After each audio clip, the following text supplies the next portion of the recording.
On Sunday, March 15th, 2015, at the Academy of Vocal Arts, Lyric Fest presented Waxing Poetic in this blue room. Before the performance began, composer-in-residence Kile Smith addressed the audience.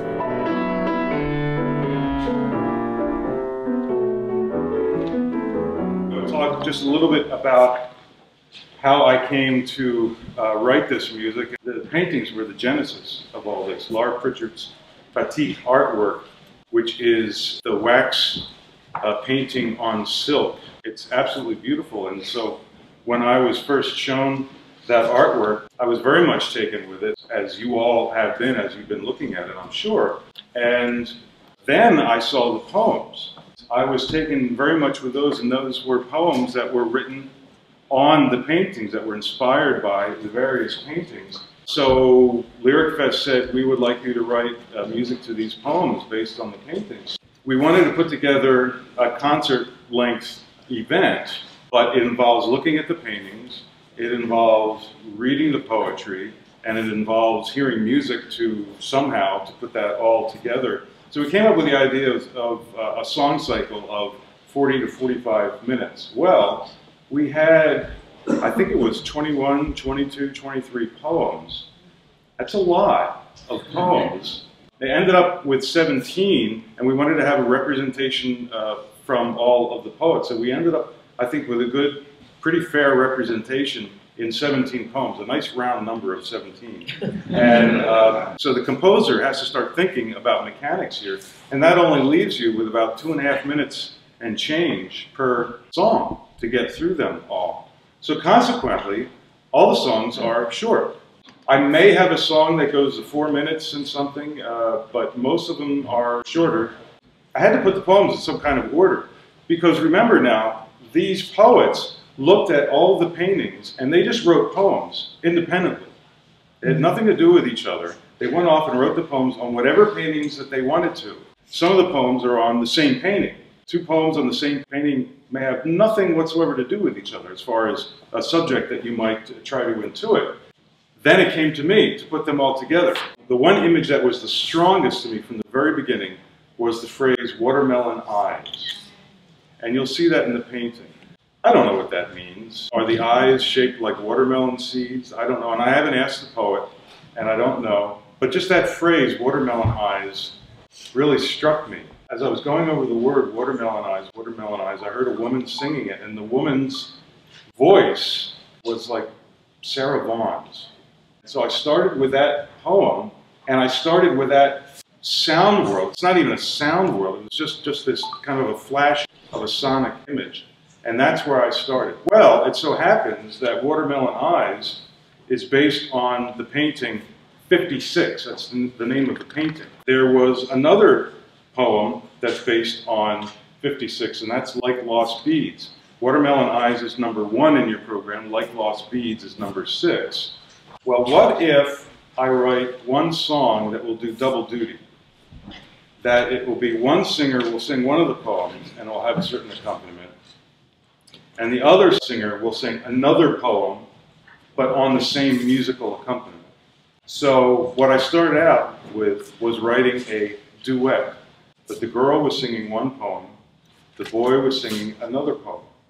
The whole idea being that they would sing that together, but that I could later then pull out the girl's part and have that done by itself, pull out the boy's part and have that done by itself, and then they could be sung together too.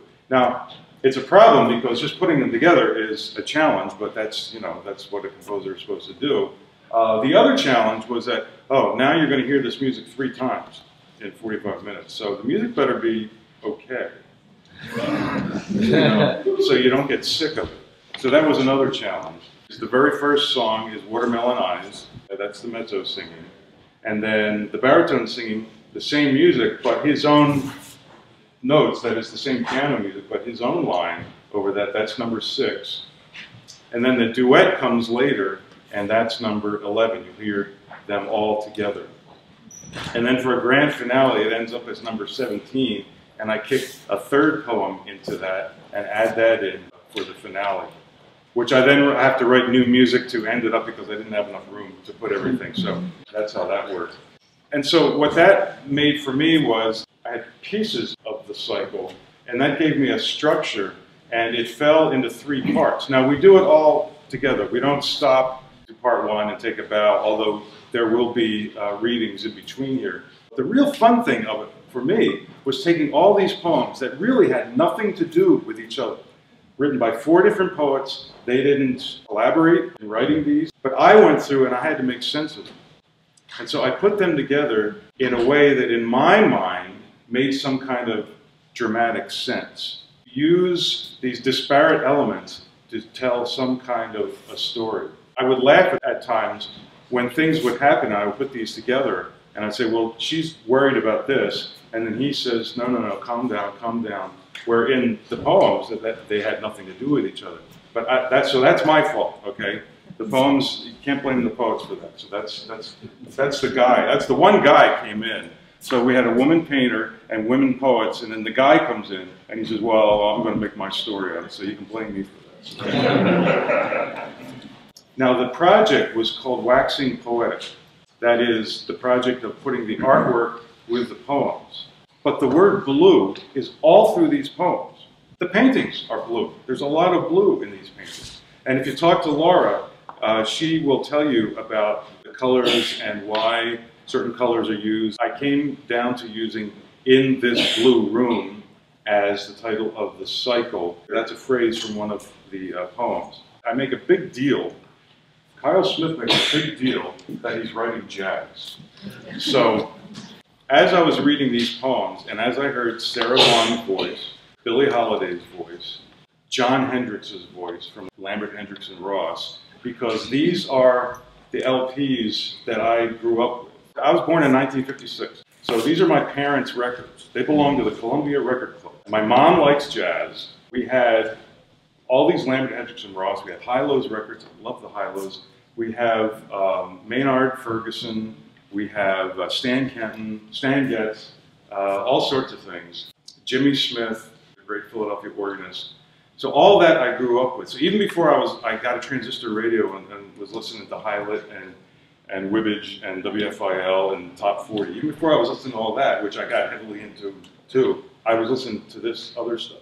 So in a way, this is kind of a walk down memory lane for me. I'm really trying to grasp what it is, this sound world that I grew up with, that I love so much. Now, I'm not a jazz player, I'm a failed electric bass guitarist. I rose to the point of being fairly mediocre as a bass player. And then I started hearing really good bass players, and then I thought, you know, if I do one thing, maybe I should do composition and not that, and not write poetry and not paint. One of the things I try to do is write really good walking bass lines, which is really hard to do. By the way, I hate music that's jazzy.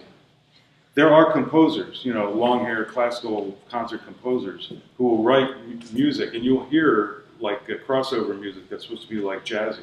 I hate that stuff.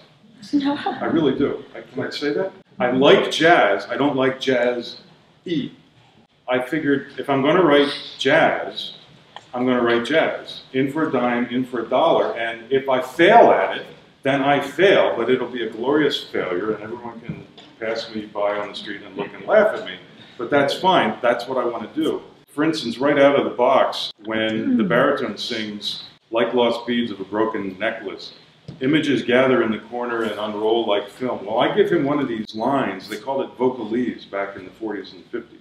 Vocalese with an ESE on the end. And what that was Lambert, Hendrix, and Ross would do it. Eddie Jefferson did it with "There I go, there I go, there I go, there I go again," which was words that he wrote on top of a jazz solo from a saxophonist. So he took this solo, and instead of scatting the solo, scat's another thing, and I love scat, but that's when you just use nonsense syllables. When you actually write words to it, write a lyric to the solo, that's called vocalese. And I wanted to get that feel from some of these. So I have them singing, "Images gather like a gather, da da da da da." So that's in there. So you have Sarah Vaughan, you have Billie Holiday, you've got Eddie Jefferson in there. I would get reflections of other songs that would just come up in the middle of nowhere, and I just kind of tried to go with it. I just wanted to leave you with this, is that I fell in love with the paintings and I fell in love with the poetry. I feel so lucky to be a composer because when I write for words, I live with a poem. I live with the text. It's like an actor who has to memorize a script and then come up on stage and say the script and say it to you and say it to other people. And he or she gets to live that. And I feel that I'm lucky because I get to live that. And then other things would just pop out of the poem where they didn't at first. And little things like in number 14, she dresses in her subjects.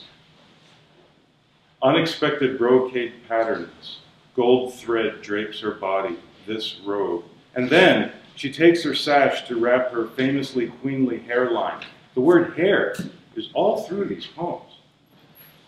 And, you know, all of a sudden, I started noticing that. And I go back, and hair is here, and hair is there, and hairline, and all that. And I just fell in love with these poems over and over and over again. I hope that you get some of the love for these poems and for this painting that I did. And you are going to be blown away by the performance. I know you are. Thank you.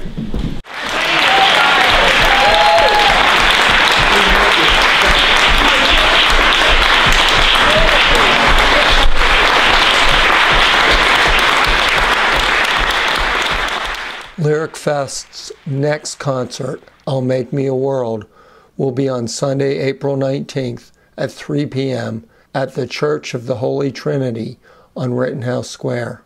It will include a new work by Kile Smith.